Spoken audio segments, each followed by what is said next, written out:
Assalamualaikum warahmatullahi wabarakatuh.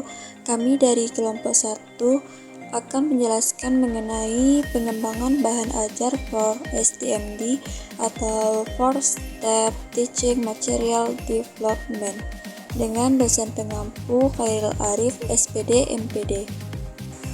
Kami dari kelompok 1 yang beranggotakan yang pertama Anissa Desidunila dengan NIM 21231003, yang kedua ada Anggun Melta Putri dengan NIM 21231116, yang ketiga ada Husni Khotimah dengan NIM 21231009, yang keempat ada Salsabila Ukairah dengan NIM 21231031, dan yang kelima ada Taisya Monika dengan NIM 21231037.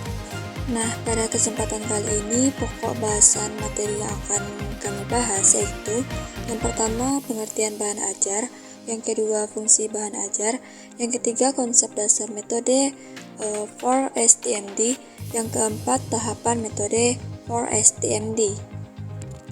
Materi yang pertama yaitu pengertian bahan ajar.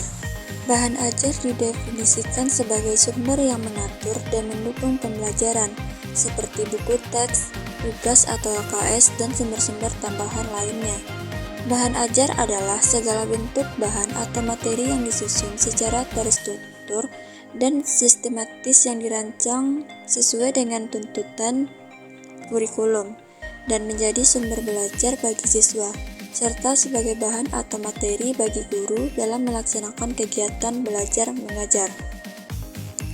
Materi selanjutnya yaitu fungsi dari bahan ajar. Nah, yang pertama fungsi bahan ajar bagi guru, yaitu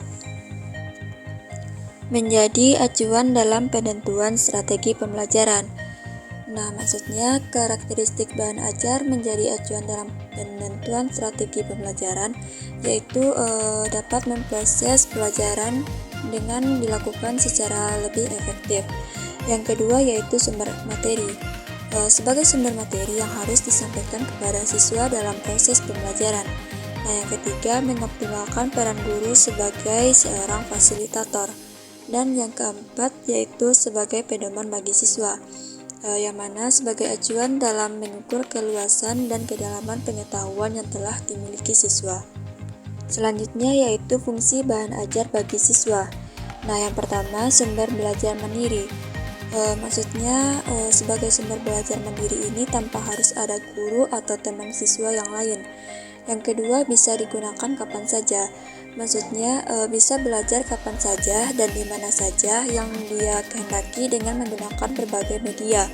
Yang ketiga yaitu membantu dalam mempelajari suatu topik pembelajaran.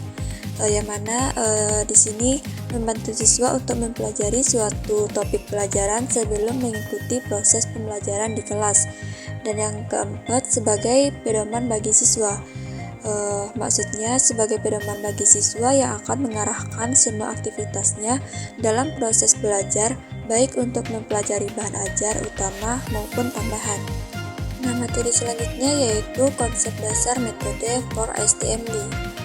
Pada awalnya, for STMD ini merupakan singkatan dari Four Steps Teaching and Learning Material Development. Kemudian penulis sederhanakan yang terjemahannya dalam bahasa Indonesia adalah 4 tahap pengembangan bahan ajar. Baiklah, selanjutnya kita akan membahas tentang pengembangan bahan ajar for STMD. Ini dilatar belakangi oleh beberapa alasan, yaitu 1. Masih banyak buku pelajaran di sekolah yang belum selesai dengan tuntutan kurikulum. 2. Pengembangan nilai, sikap, dan keterampilan yang belum dilakukan secara terprogram. 3. Konsep-konsep yang dijelaskan pada buku pelajaran masih banyak yang belum benar. 4. Penelitian oleh para ahli masih berorientasi pada proses pembelajaran antara guru dan siswa. 5. Belum adanya metode atau model pengembangan bahan ajar. Dan yang terakhir yaitu belum ada bahan ajar yang secara terprogram mengintegrasikan konteks. Selanjutnya, tahapan metode for STMD yaitu 1. Tahapan seleksi. Tahapan seleksi terbagi menjadi 3, yaitu pertama seleksi materi yang menyeleksi standar isi dari kompetensi dasar, kemudian menghasilkan pengembangan indikator pembelajaran dan label konsep. Kedua, seleksi sumber yang menyeleksi sumber materi atau buku teks, kemudian menghasilkan pengembangan materi dan analisis kebenaran konsep. Yang ketiga yaitu seleksi konteks yang menyeleksi konteks terkait materi, yang kemudian menghasilkan pengembangan konteks terkait materi dan kemudian dikumpulkan dalam satu file yaitu kumpulan materi. Selanjutnya, tahapan metode 4STMD yaitu tahapan struktural.